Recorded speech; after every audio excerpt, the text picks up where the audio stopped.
Welcome, folks, to this edition of the 700 Club.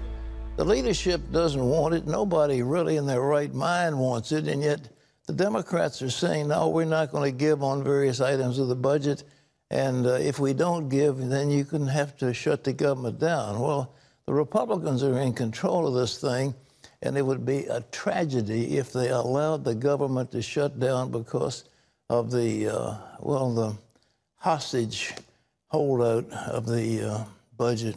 Yeah. Well, you know, the big issue is the Dreamers, what's going to happen with all of that. And Dreamers, of course, you know, are the undocumented immigrants who were brought to the United States. A lot of sympathy for them because they were children when they came and their parents brought them. Well, Abigail Robertson brings us this look at the Dreamers and the political negotiations over their future. Hundreds of DACA recipients came to Washington this week to push lawmakers of both parties to reach a permanent solution for Dreamers before it's too late. It's scary, but you still have to plan. How am I going to pay rent? How am I going to make sure that I am having meals a day? How am I going to drive? Maria Preelli came to the United States when she was 5 years old. Her sister had been badly injured, and their mother believed America would provide better medical treatment than Peru. The family overstayed their visa and settled near relatives in Connecticut. And when you're 5 years old, you don't really understand what's going on, much less what immigration policy is like. Then in high school, Maria began to understand life as an undocumented immigrant. I always knew that things were different. My mom would always tense up when a police officer would drive by, and I knew things were harder for us. But I didn't really understand what being undocumented would mean for me. I was really mad because I had grown up in the U.S., I had pledged allegiance every day, I felt American. Through the Deferred Action for Childhood Arrivals program, or DACA, Maria's been able to get a license, employment, and pursue education. That could end soon, however, because Maria's status expires next month. She's requested a final 2 years of protection, but doesn't know if her request has been approved. Someone like myself sent in her renewal months in advance, but I still have to plan to not have anything. Dreamers did receive a possible lifeline on Tuesday when a U.S. district judge put the DACA phase-out on hold, a move the White House calls outrageous. The ruling allows legal challenges to ending the program to proceed, which could stretch beyond the March deadline. Meanwhile, lawmakers from both parties are trying to protect the Dreamers, but negotiations are complicated because of other issues being added to the bill. President Trump brought congressional leaders to the White House this week to push for a compromise that would address DACA, as well as border security, chain migration, and the visa lottery program. But the hope is to move the debate from differences to decision. Senator James Lankford told CBN News lawmakers need to act now if they're going to protect the Dreamers going forward. The deadline is the first week of March, but that's implementation deadline. So that means you've got to be able to get the law passed early enough that you can actually do implementation in time. The challenge still remains to be able to get everybody on the same bill and to say this is the exact language we're going to get it resolved. President Trump says one thing both parties have in common is that they want to see DACA settled once and for all. Reporting from Capitol Hill, Abigail Robertson, CBN News. Well, CBN News political correspondent David Brody is with us now from Washington. David, the Republicans have control of both houses plus the White House. They can't allow the government to shut down. What do you hear about what's going on? Well, Pat, just this morning, a senior White House official telling me they want a budget deal separate from a DACA deal. They believe they can do both. That's the word from the White House this morning.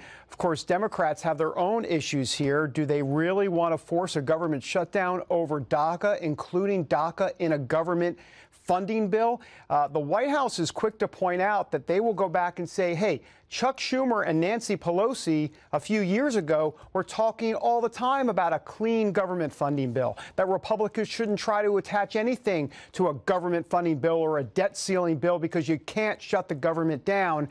And now here are Chuck Schumer and Nancy, or as they're called, Chuck and Nancy, trying to indeed attach DACA to the government funding bill. If they continue this way, there's going to be problems, but we're going to see how it's going to have to play out here soon. Well, the president apparently had a tour de force when he laid out the whole issue of DACA and what was happening before a bipartisan group. It was an amazing thing.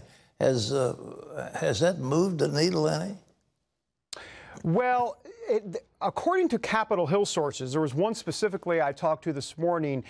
He believes it will move folks in a positive direction to the point where there won't be a government shutdown. I'm not necessarily convinced of how much that meeting necessarily helped. I will say this, that the word up here in Washington is that they're going to do what they always do, Pat. It looks like it may be another short-term extension on this omnibus bill, where everything's included, and that could last until March. And why March? Well, that's when President Trump had said DACA is going to be gone at that point. And so you've got the March deadline for DACA. You potentially could have a short-term spending bill that lasts until March, and then March, the Ides of March. Oh, my goodness, everything could go down in March, and that's where the rubber may meet the road. Well, David, in the bottom line, when you're doing a deal, you kind of ask the other side, what do you want? And then here's what we want, and then you try to accommodate each other. What do the Democrats want? Well, beyond DACA, they obviously want a long-term extending for CHIP, so the child's health insurance program. But the real issue here, Pat, is all about border security. This is the issue for Democrats here is what can they give Trump? What can they give Republicans without Trump coming out and declaring, I've got the money for a wall? They don't want to see that press conference. And I think that's really the rub here. Democrats are okay with border security as it relates to enhanced surveillance, cameras, more border patrolling. That's all fine. They've done that before. But they don't want to give this blank check, if you will, to the president to build one of those prototype walls. And I think that's really the sticking point here. Well, David, when you get right down to that wall, it's maybe $1.6 billion. It's minuscule in relation to the huge budget we've got for their nation. So what's the deal? Why don't they want to put up some money for this? I mean, there can't be a wall. We all know that. It's got to be electronic. There's got to be various ways of securing the border.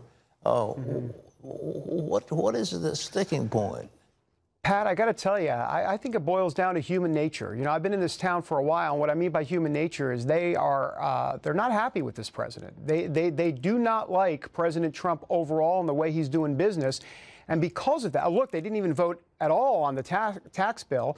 They gave him all sorts of problems on health care. Now they're challenging his mental capacity. Look, at every turn, they're trying to hurt this president. And so here we go again. You mentioned it's not a ton of money in the scheme of things, but they don't want him to have a victory. It's that simple. Human nature. They're angry, and they believe that this president shouldn't even be president, and I think that's at the heart of it. You ask yourself, I remember years ago when my father was serving in the Senate, there was comity between the Republicans and the Democrats, and they all tried to work on what's good for the nation. I don't see that anymore in Washington. It's what's good for our party and what will get an edge over the other guys. No, it evaporated, actually, and as you know, Pat, it's been about 25 years now or so. The Tip O'Neill, Ronald Reagan days are over. And really, I think it started back in Newt Gingrich's day as it relates to when he came on board and became the Speaker of the House and the contract with America. And from that point forward, we've been in a downward slide here in Washington. And come today, and here's President Trump having all sorts of problems. Well, the last problem, Ron Rosenstein, Swag, whatever, appointed a special counsel. It was an insane move, but he did it because the Attorney General had recused himself. All right, Mueller is now talking about the possibility of interviewing Trump, and Trump would be insane to allow him to do that because of the threat of perjury. What do you hear about that? Well, I think you're pretty much right along those same lines of what the White House is thinking. I don't think they have any intention of letting this president, first of all, sit for an interview as it relates to just having him talk one-on-one with Mueller's team. I think, if anything, it might be written questions, but even that I don't think is going to happen. As a matter of fact, President Trump said yesterday that it is, quote, unlikely that he, and this is his own words, unlikely that he will go ahead, excuse me, and sit down with the investigative team. Of course, the media is all up in arms saying, wait a minute, President Trump last year, in one of his first press conferences, said he'd be more than happy to sit down with anybody in the investigative team. The problem was he wasn't talking about this wide-ranging investigation that Mueller's got going on now. At the time when he said that, he was talking about the James Comey incident specifically. But, of course, the media wants to lump the two together and make it look like Trump is now going back on that promise. Well, David, we will watch with great interest what's going on. I appreciate your coverage. God bless you. Thank you very much. Thanks, Pat. Thanks, Pat. Quite a mess. It's a mess. You know, Terry, they don't want to put America first. That's what's so bad. Each one wants to jab at the other and get advantage over the other, despite what it might do to the nation. And we think, guys, can't you please make what's right for America? And if you have a wounded president, America hurts. If we have a strong president, America wins. And we've got too many enemies overseas to allow this stuff to continue. But anyhow, we're going to show you now what went on in Canada, and it makes you sick at your stomach. Yeah, it's pretty shocking.